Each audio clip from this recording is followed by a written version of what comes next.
एक समय की बात है। एक नमक बेचने वाला व्यापारी था। वह रोज अपने गधे पर नमक की बोरियां लादकर पास के शहर जाया करता था और वहां नमक बेचकर रोज ही रोटी कमाता था। उसका गधा बड़ा ही मेहनती था, लेकिन नमक की भारी बोरियां उसकी कमर तोड़ देती थीं। फिर भी वह रोज व्यापारी के साथ चलता और नमक शहर तक पहुंचाता। एक दिन व्यापारी और गधा रोज की तरह घर से चले। रास्ते में एक नदी आती थी, जिस पर एक छोटा सा लकड़ी का पुल बना था।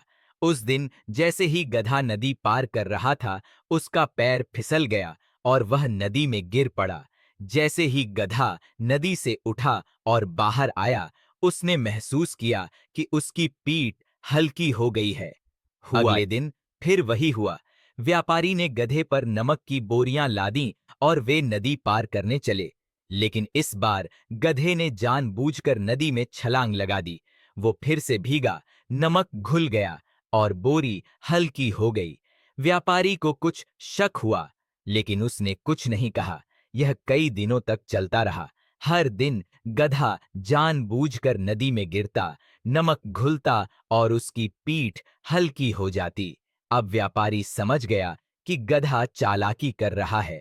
उसने गधे को सबक सिखाने की ठान ली। एक दिन व्यापारी ने नमक की जगह रुई, कॉटन की बोरियां लादीं। जैसे ही गधा रोज की तरह नदी में कूदा, रुई ने पानी सोख लिया और बोरियां बहुत भारी हो गईं। अब गधे की जान पर बन आई। उसकी पीठ पर भार दोगुना हो गया। किसी तरह वह तैर कर बाहर निकला, लेकिन बहुत थक गया। उसे समझ में आ गया कि चालाकी करना हर बार फायदेमंद नहीं होता। जब गधा रुई की भारी बोरी लेकर जैसे तैसे नदी पार करके निकला, तो उसकी हालत बहुत खराब थी। वह हाँफ रहा था, थक गया था और अब उसकी आंखों में पछतावे के आंसू थे। व्यापारी उसकी हालत देखकर मुस्कुराया और बोला, देखा, हर बार चालाकी करना समझदारी नहीं होती।